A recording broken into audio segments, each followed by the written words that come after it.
संत भैंसा और नटखट बंदर। हिमवंत के वन में कभी एक जंगली भैंसा रहता था। कीचड़ से सना, काला और बदबूदार, किंतु वह एक शीलवान भैंसा था। उसी वन में एक नटखट बंदर भी रहा करता था। शरारत करने में उसे बहुत आनंद आता था, मगर उससे भी अधिक आनंद उसे दूसरों को चिढ़ाने और परेशान करने में आता था। अतः स्वभावतः वह भैंसा को भी परेशान करता रहता था। कभी वह सोते में उसके ऊपर कूद पड़ता, कभी उसे घास चरने से रोकता तो कभी उसके सींगों को पकड़कर कूदता हुआ नीचे उतर जाता तो कभी उसके ऊपर यमराज की तरह एक छड़ी लेकर सवारी कर लेता। भारतीय मिथक परंपराओं में यमराज की सवारी भैंसा बतलाई जाती है। उसी वन के एक वृक्ष पर एक यक्ष रहता था। उसे बंदर की छेड़खानी बिल्कुल पसंद न थी।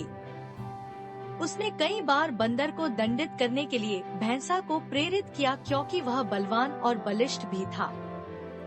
किंतु भैंसा ऐसा मानता था कि किसी भी प्राणी को चोट पहुंचाना शीलत्व नहीं है और दूसरों को चोट पहुंचाना सच्चे सुख का अवरोधक भी है। वह यह भी मानता था कि कोई भी प्राणी अपने कर्मों से मुक्त नहीं हो सकता। कर्मों का फल तो सदा मिलता ही है। अतः बंदर भी अपने बुरे कर्मों का फल एक दिन अवश्य पाएगा। और एक दिन ऐसा ही हुआ, जबकि वह भैंसा घास चरता हुआ दूर किसी दूसरे वन में चला गया।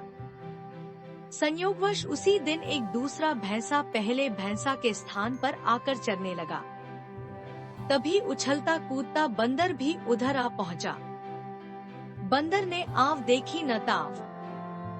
पूर्ववत वह दूसरे भैंसा के ऊपर चढ़ने की वैसी ही धृष्टता कर बैठा, किंतु दूसरे भैंसा ने बंदर की शरारत को सहन नहीं किया और उसी तत्काल जमीन पर पटक कर उसकी छाती में सींग घुसेड़ दिए और पैरों से उसे रौंद डाला।